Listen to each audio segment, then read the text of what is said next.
ध्यान दीजिएगा। कुछ लोग सोचते होंगे दुनिया के सबसे बड़े संत रहे होंगे, बड़ी भीड़ रही होगी, बड़े बड़े रथ रहे होंगे। बोले कुछ भी नहीं था। बोले जैसे अकेले थे और सीधे जैसे वहां पर पहुंचे ऐसा लग रहा था कोई दिव्य तेज ही आज प्रकट हुआ है।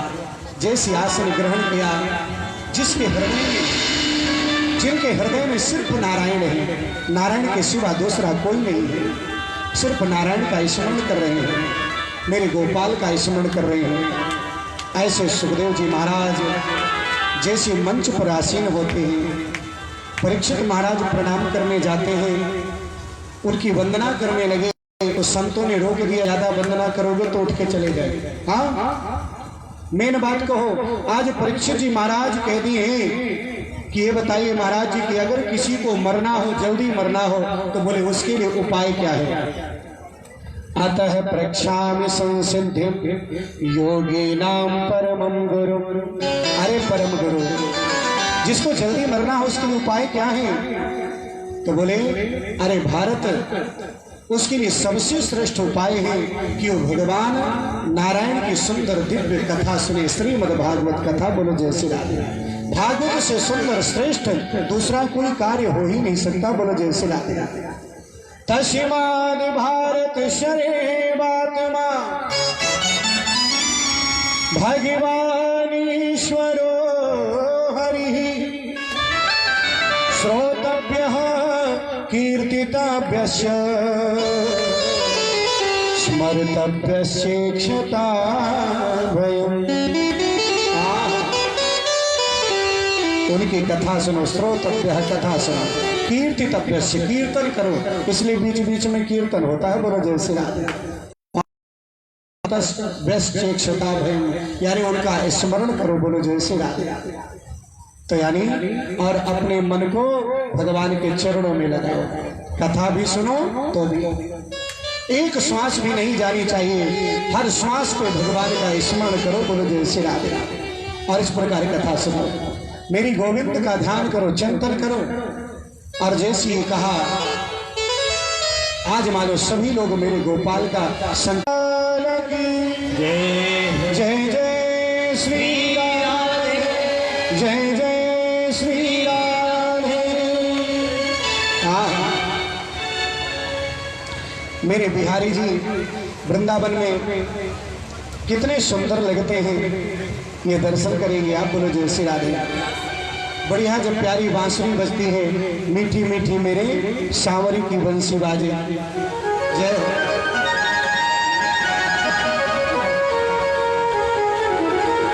बड़े सुंदर भाव से ताली बजाते हुए आनंद लेंगे।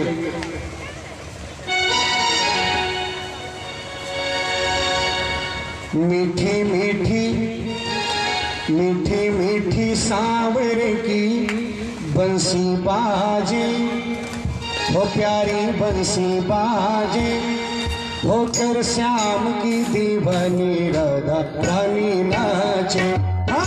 मीठी मीठी सांवर बंसी बाजे, हाँ बंसी बाजे, होकर श्याम की दीवानी राधा रानी नाचे, होकर श्याम की दीवानी राधा रानी नाचे, होकर श्याम की दीवानी राधा रानी नाचे।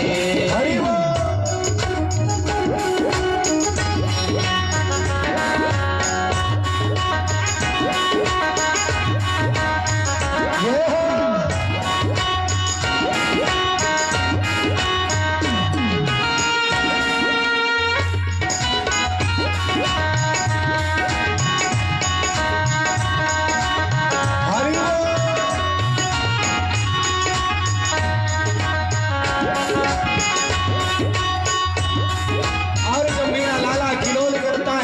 बांसुरी बजाते कितना सुंदर लगता है।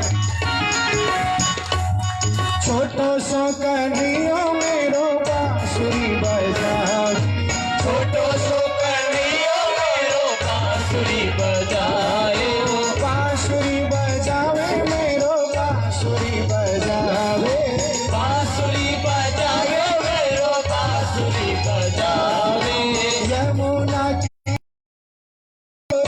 से रचावे,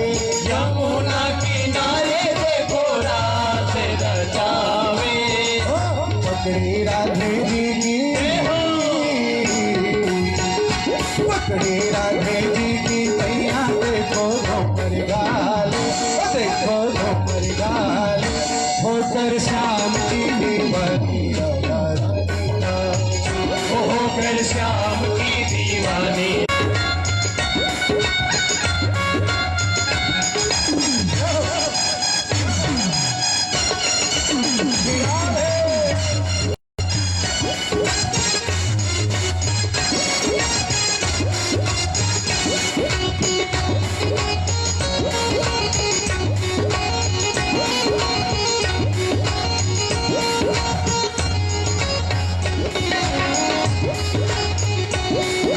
छमी छमी बाजी देखो राधे की पैजनिया, छमे छमे बाजी देखो राधे की पैजनिया।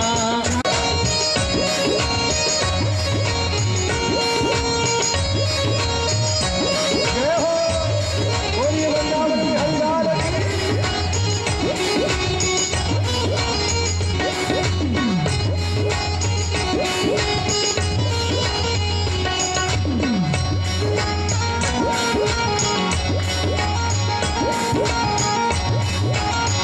जय हो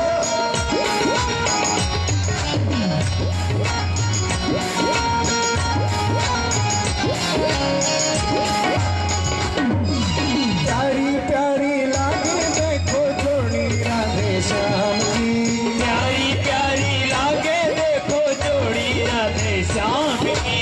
शान है कन्हैया जान है गाँव की, शान है जान की, शान है जान की। शान है या जान है देखो सारे गाँव की, शान है या जान है या देखो सारे गाँव की। राधे श्याम की राधे श्याम की जोड़ी ने ही बड़े माही रागे, वही बड़े माही रागे, होकर श्याम की दीवानी राधा रानी नाचे, होकर श्याम की दीवानी राधा रानी नाचे, होकर श्याम की दीवानी राधा रानी नाचे, होकर श्याम की दीवानी राधा रानी नाचे। ओ देखी देखी सांवरे की बंसी बाजी, प्यारी बंसी बाजी, वृंदावन बिहारी लाल की जय हो। हर हर एक बार जोर से बोलना पड़ेगा, प्रेम से बोलना पड़ेगा। क्या बोलना है? राधे, हाथ उठा के राधे, जय जय श्री राधे। हर हर आज मेरे सुखदेव जी महाराज कथा सुनाने लगे। कथा सुनाते हुए संपूर्ण ब्रह्मांड का परिचय दिया और इसके बाद बोले, मानो ब्रह्मा जी ने जो नारायण की नाभि से निकले हैं उन्होंने ही सृष्टि का संचार करना प्रारंभ किया। अपने ही शरीर से सब कुछ बना रहे थे, लेकिन बाद में सोचा कि मैं कब तक ऐसे बनाऊंगा, तो अपने शरीर के दो भाग कर दिए। एक भाग मनु के रूप में और एक भाग शत्रुपा के रूप में, बोलो जय श्री राम। और यहाँ से दाम्पत्य जीवन की सृष्टि प्रारंभ हुई और हम सभी लोग उन्हीं मनु और शत्रुपा की संतान हैं, जिससे हमको मनुष्य कहा जाता है। बोलो जय श्री राम। लेकिन मनु और शत्रुपा जब आए उनको लगा सृष्टि का विस्तार करें, लेकिन धरती तो थी ही नहीं। कहाँ है धरती? ब्रह्मा जी से पूछा धरती कहाँ है, और धरती तो रसातल में थी। एक हिरण्याक्ष नाम का राक्षस ले गया था। तो जानते हैं आज ब्रह्मा में एक पत्थर फेंकते हैं तो पानी उछलता है ना, लेकिन जो भगवान समुद्र में कूदे, इतना विशाल शरीर लेकर के समुद्र, मानो मेरे भगवान आज सीधे रसातल को जाते हैं। पृथ्वी माता को देखा, अपनी दाढ़ों के बीच में पृथ्वी को रखा और लेकर के ऊपर उठने लगे। बोलो जय श्री राम। तभी तभी हिरण्याक्ष ने देख लिया और हिरण्याक्ष दौड़ पड़ता है, भगवान के पास पीछे पीछे दौड़ रहा है और कहता है पहले मुझसे युद्ध करो फिर इसे ले जाओ। लेकिन भगवान बिल्कुल नहीं सुनते, सीधे बाहर ऊपर चले जाते हैं। बोलो जय श्री राम। और कुछ लोग तो कहते हैं मानो जैसे हाथी जा रहा हो और हाथी के पीछे कितने कुत्ते भौंकते हैं। बोलो जय श्री राम। लेकिन हाथी अपनी मस्त चाल से चलता है, कुत्तों की तरफ नहीं देखता। हाँ, उसी प्रकार भगवान जा रहे हैं। अच्छा ये बताओ, गांव में जब हाथी आता है तो ये कुत्ते इतने भौंकते क्यों हैं? मालूम है क्या? कभी पूछा है कुत्तों से कि भैया हाथी जब आता है तो आप इतना क्यों भौंकते हो, क्यों भौंकते हो? तो पूछा तो हमने भी नहीं कही, लेकिन हमें आभास हो रहा है कि वो क्यों भौंकते हैं। अगर उनकी भाषा जानते होते तो पूछते भी। बोलो जय श्री राम। लेकिन वो क्यों भौंकते हैं इसका कारण है, जिसका जितना ज्यादा सम्मान होता है उसका उतना ही ज्यादा उतने ही विरोधी होते हैं। बोलो जय श्री राम। गणेश जी के प्रतीक माने जाते हैं हाथी, माने जाते हैं। किसी गांव में हाथी आ जाए तो सब लोग थाली लेकर पूजा करते हैं ना। और कुत्तों को यही बात अच्छी नहीं लगती। बोलो जय श्री राम।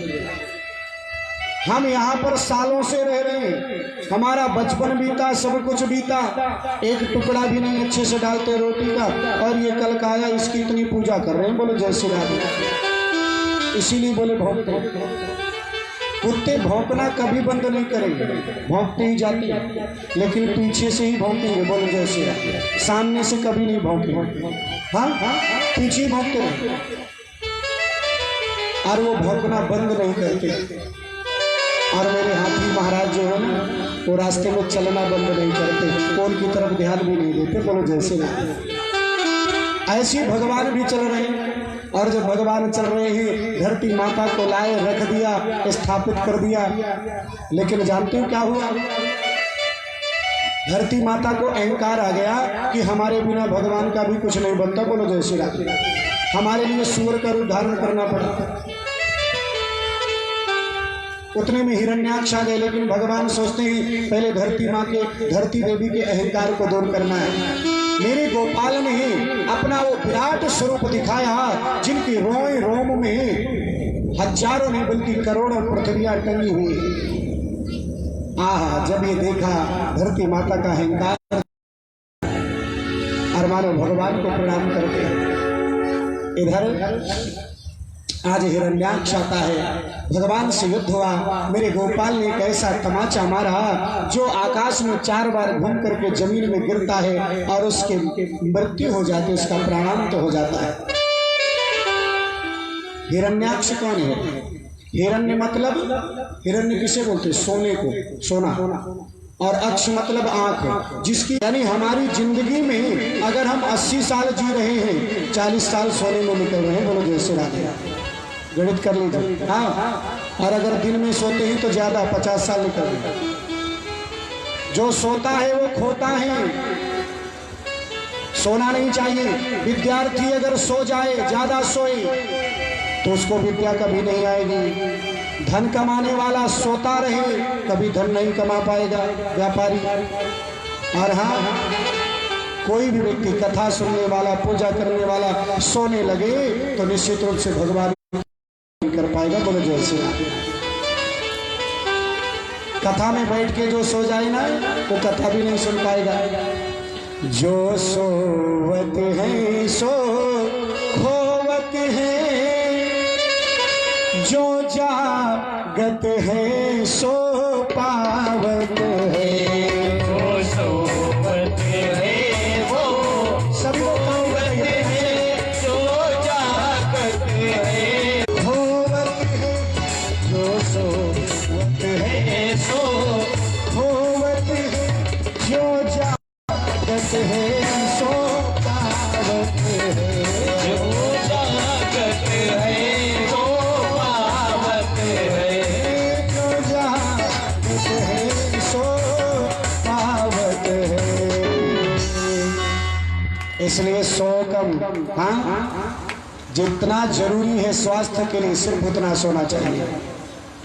और आज जानते हैं सुंदर त्रिलोकी का कल्याण किया। अब एक प्रश्न तो गंधाई, तो सूंघने की क्षमता सुअर में है, सुअर का रूप धारण करके गंधवती पृथ्वी को ढूंढ लिया भगवान ने, इसलिए मानव धारण किया। दूसरी बात, भगवान ने ये भी कहा मुझे अपने भक्तों के लिए अगर छोटा सा भी रूप धारण करना पड़े, कोई भी रूप धारण करना पड़े, तो मैं कभी नहीं हटता, मैं तो भक्तों के लिए कुछ भी बन सकता हूँ। बोलो जय श्री राधे, जिसमें कल्याण है। किसी को छोटा बड़ा नहीं समझते, छोटा बड़ा समझना तो ये इंसान की खोपड़ी में बैठ गया है। बोलो जय श्री राधे, जो निकल नहीं रहा, और इसको निकालना बहुत जरूरी है। बोलो जय श्री राधे। और हाँ, आज सूत जी महाराज कहते मेरे गोपाल ने आज अनंत दर्शन दिया, और दर्शन देने के बाद आज मेरे मनु महाराज मानो सुंदर सृष्टि का विस्तार करते हैं। मनु महाराज की 3 पुत्रियां हो, और जैसे दर्शन दिया नारायण को देख करके मन में हुआ कर्दम ऋषि के कि अब तो हम इन्हीं के पास रह जाएं, यहाँ से जाएं ही नहीं। लेकिन भगवान कहते तुम्हारे मन में था कि मुझे अच्छी धर्म पत्नी मिले तो जरूर तुम्हें मिलेगी। आज से तीसरे दिन एक राजा अपनी बेटी का विवाह आपके साथ करेंगे। और जैसी ये बात कही तो कर्दम जी ऋषि सोचने लगे कि भगवान ने तो हमें ये वरदान दे दिया, गृहस्थ जीवन में बांध दिया, लेकिन हम तो भगवान को चाहने लगे हैं। हे गोपाल, इस हृदय में सिर्फ आपकी जगह है, अब आपका वास रहेगा हर क्षण, कुछ करिए। और मानो बोल पड़े हे प्रभु, हम आपकी आज्ञा को स्वीकार करते हैं, लेकिन पहले ये बता दो हम आपसे कुछ मांगना चाहते हैं तो आप देंगे क्या? बोले मांगो। बोले एक वरदान ये मांगते हैं कि आपके जैसा पुत्र पैदा हो। बोले मेरे जैसा तो कोई नहीं है, हम ही को आपका बेटा बन के आना पड़ेगा। बोले ठीक है, और हम एक और शर्त रखते हैं आपसे। बोले जब आप बेटा बन करके आ जाएंगे उसी दिन गृहस्थ जीवन को छोड़ देंगे, आपको सभी को हृदय में धारण करके जंगल चले जाएंगे। बोलो जय श्री राधे। मेरे कर्दम ऋषि ने जब वरदान मांग लिया, भगवान ने तथास्तु कह दिया। कर्दम ऋषि आज भगवान का ध्यान करते हुए, चिंतन करते हुए जैसे अपने आश्रम पर आते हैं, उसी क्षण मेरे आज मनु महाराज आ जाते हैं। और मनु जंगल में एक कुटिया मात्र है। बोलो जय श्री राधे। और जैसे विवाह किया, विवाह करने के बाद चले गए पिताश्री, माता देवहूति को लेकर के अपनी कुटिया में आते हैं कर्दम ऋषि। माता देवहूति ने उनकी कुटिया देखी, जिस कुटिया में नीचे जब देखा तो सैकड़ों बिल बने हैं, छेद है, किसी छेद पे सांप बैठा है। ऐसा एक घर बनाओ, फिर दूसरा, फिर दूसरे के बाद तीसरा, क्या करेंगे इतना, क्या करेंगे इतना? लेकिन आज बनाते चले जाते। कर्दम ऋषि कहते हैं 2 फुट का आसन है और क्या चाहिए, हम संत महात्मा समाधि लगाते हैं। लेकिन जैसे ऊपर देखा तो पक्षियों के घोंसले बने हैं। बोलो जय श्री राधे। चिड़ियां चहक रही हैं, कलरव कर रही हैं। लेकिन जैसे एक छोटा सा झरोखा बना था उसी कुटिया में, और जब उस झरोखे से बाहर देखा तो मेरी माता देवहूति की आंखें खुली की खुली रही। बाहर जो पर्वत से झरना गिर रहा है ना, उस झरने से जो जल बह रहा है, उस जल के पास एक साथ एक शेर और एक मृग दोनों पानी पी रहे हैं। बोलो जय श्री राधे। और जैसे पानी पी रही है देखा तो मानो आंखें खुली की खुली रह गई। अरे शेर कभी मृग को देख ले तो छोड़ेगा? बिल्कुल नहीं। मृग शेर के पास कभी रुक नहीं सकता। बोले हिंसक जीव भी अहिंसक हो गए, ये कर्दम ऋषि की तपस्या का फल है। बोलो जय श्री राधे। आज मानो अपने भाग्य को सराह रही है, इतने बड़े तपस्वी मिले, महात्मा मिले मुझे। आजकल तो भैया तपस्या वपस्या कोई नहीं देखता, ये चाहिए।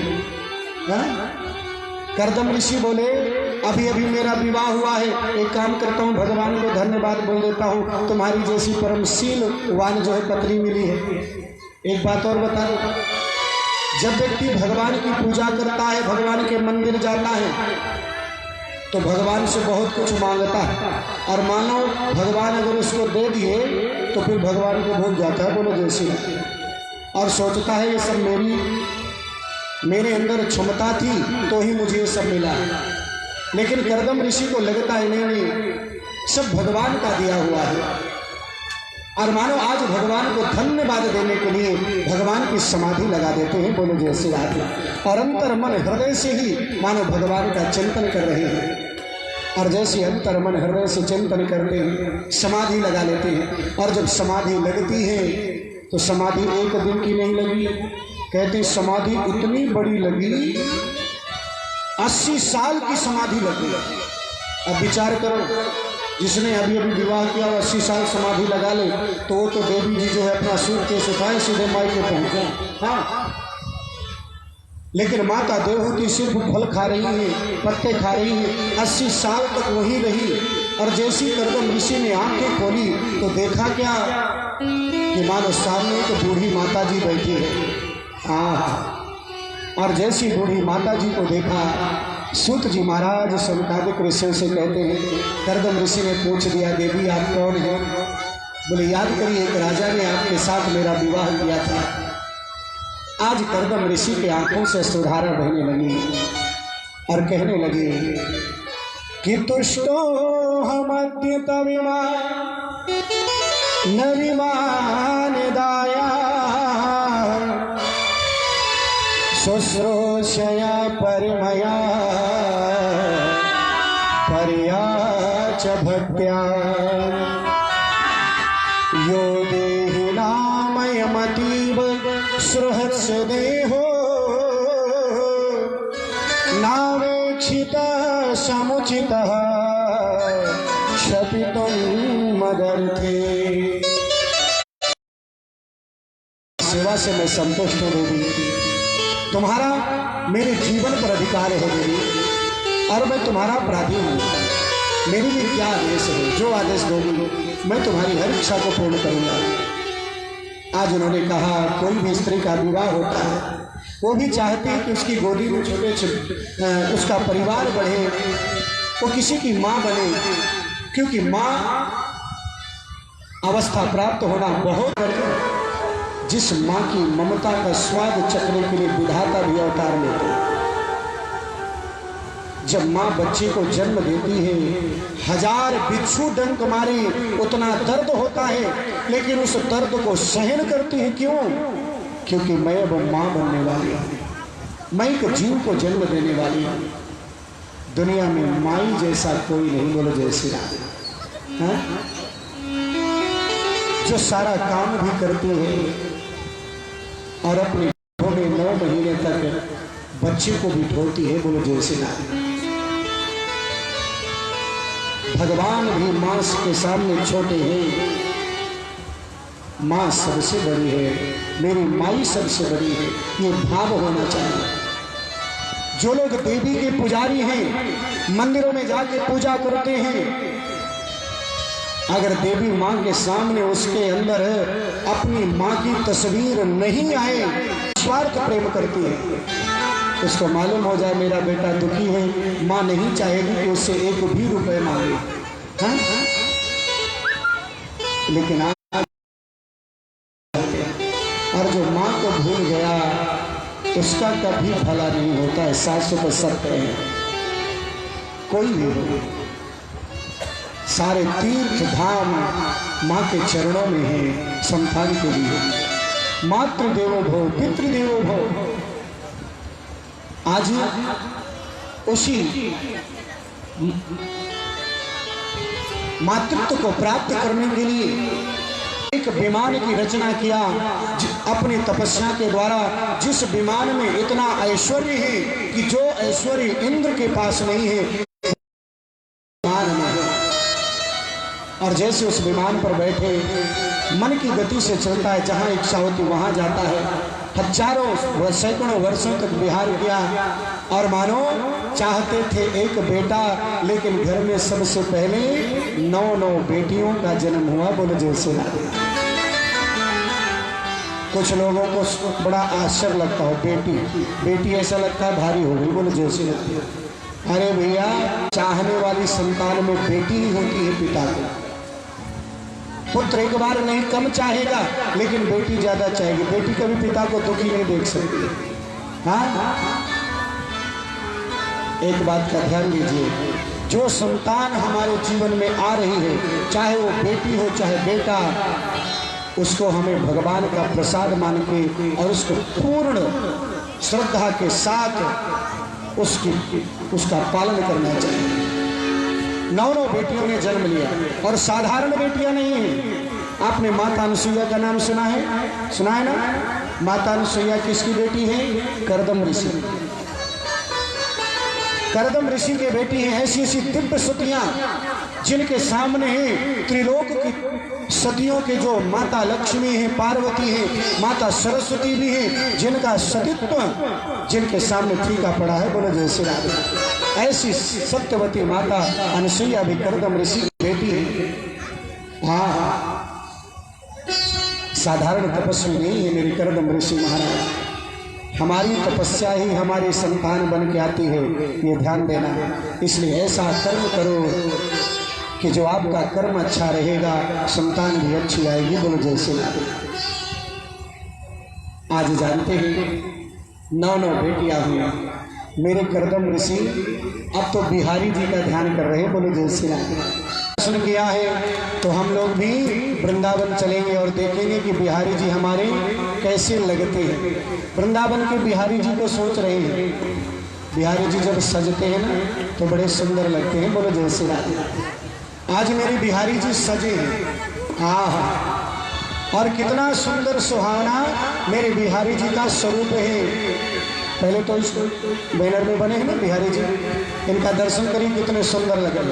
एक भक्त कहता है, गोपाल आप इतना ज्यादा मत सजा करो, नहीं ऐसा ना हो कि आपको नजर लग जाए। बोलो जय श्री राम। हाँ, इतना मत सजो। और जैसी भगवान से मानो कह रहा है, सभी लोग उसी भाव से भगवान की वंदना करेंगे। अरे सज मत, बड़ा सुंदर स्वरूप है। ध्यान कर रहे हैं बिहारी जी का, लेकिन भक्त कह रहा मत सजना, नहीं कोई नजर ना लगा दे। सज मत श्याम नजर लग जाए, सज मत श्याम नजर लग जाएगी, सज मत श्याम नजर लग जाएगी, सज मत श्याम नजर लग जाएगी। बरसाने की गुजरी, बरसाने की गुजरी तेरे पे मर जाएगी। सज मत, सज मत, सज मत श्याम नजर लग जाएगी, सज मत श्याम नजर। मुरली मोहे सौतन लागे, मुरली मोहे सौतन लागे।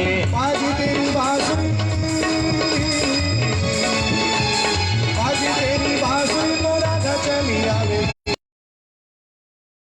सज मत, सज मत श्याम नजर लग जाएगी, सज मत श्याम नजर लग जाएगी, सज मत श्याम नजर लग जाएगी, सज मत श्याम नजर लग जाएगी। जय हो।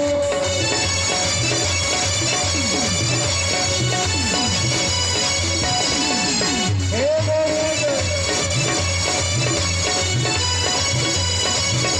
गलियों में आया श्याम, गलियों में आया, गलियों में आया श्याम, गलियों में आया। वही श्याम मेरी गलियों में आया, जब वही श्याम मोरी गलियों में आया। प्यारा रूप मनमोहन बनाया, प्यारा रूप मनमोहन बनाया, मोहन बनाया मनमोहन बनाया मनमोहन बनाया। प्यारा रूप मनमोहन बनाया, प्यारा रूप मनमोहन बनाया। देख तुझको गोपियाँ, देख तुझको गोपियाँ तेरे पे मर जाएगी। सज मत, सज मत, ओ सज मत श्याम नजर लग जाएगी, सज मत श्याम नजर लग जाएगी, सज मत श्याम मोहे प्यारो घड़ो लागे, रट रट श्याम मोहे प्यारो घड़ो लागे, रट राधे श्याम मोहे प्यारो घड़ो लागे, रट रट श्याम मोहे प्यारो घड़ो लागे। प्यारो घड़ो लागे, हाँ प्यारो घड़ो लागे, प्यारो घड़ो लागे, हाँ प्यारो घड़ो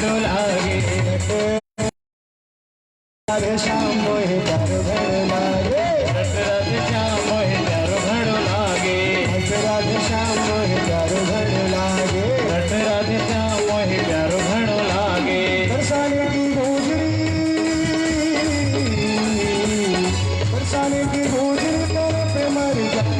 जजमत जजमत सजमत श्याम नजर लग जाए। सजमत श्याम गोपाल का ध्यान किया, वही गोपाल आज मानो माता देवहूति के गर्भ में आते हैं। बोलो जय श्री राम। बड़ा तेज हो गया माता देवहूति के गर्भ में, और जैसे धीरे मानो आज ठीक दोपहर के 12 बजे अभिजित मुहूर्त में भगवान कपिल के रूप में अवतार लेते हैं। सुंदर ब्राह्मण ऋषि जैसा छोटा सा सुंदर शरीर, जैसे ऋषि मुनियों के बच्चे होते हैं वैसे ही ऋषि मुनियों जैसा सुंदर शरीर, और जो भगवान सुंदर धोती पहने हुए पीताम्बर की एक पटुका लगाए हैं, और मानो जैसे अनेक कथाएं होंगी। ध्रुव जी की कथा होगी, शंकर जी की भी कथाएं भी कल प्रहलाद चरित्र होगा, और कल यहाँ पर खंभा फाड़ करके नरसिंह भगवान प्रकट होंगे। ये दर्शन भी आपको मिलेगा, और किस प्रकार हिरण्यकश्यप को मारते हैं ये भी देखने को मिलेगा। यहाँ पर युद्ध भी होगा, दिखाया जाएगा 10 मिनट तक। बोलिए वृंदावन बिहारी लाल की, बोलिए कपिल जन करेंगे। पंडित जी थाली पूजा की,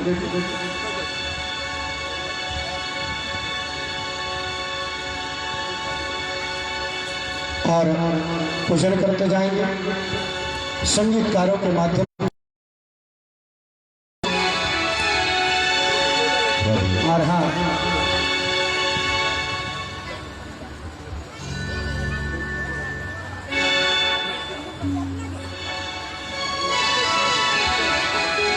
हाँ सुंदर पूजन। जो जिसकी जैसी भावना होती है उस भावना से भगवान की कृपा प्राप्त होती है, और सभी लोग सुंदर भगवान का पूजन करते जाएंगे। और भजन का मेरा यार है, मेरा दिलदार है, तो मेरा यार है, मेरा दिलदार है। ओए ओए ओए काली कमली वाला मेरा यार है, यार है, मेरे मन का मोहन तू दिलदार है।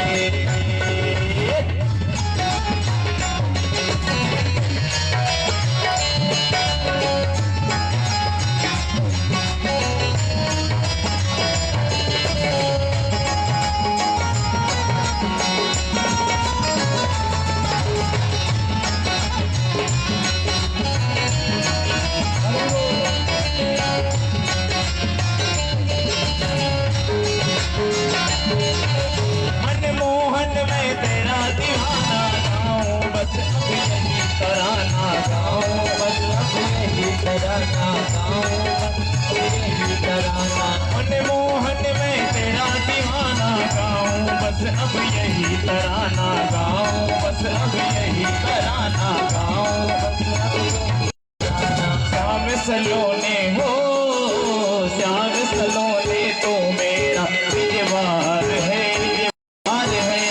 मेरे मन का मोहन तू दिलदार है।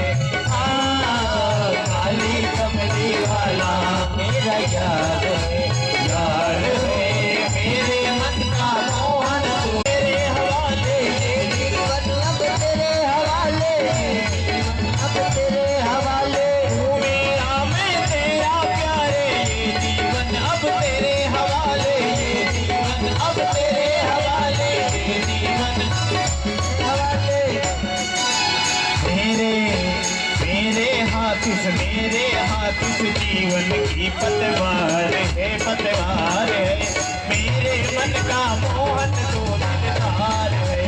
ओ काली कमली वाला मेरा याद है, याद है, मेरे मन का मोहन तो दिलदार है। ओ काली कमली वाला मेरा यार है, यार है, मेरे मन का मोहन तो दिलदार है।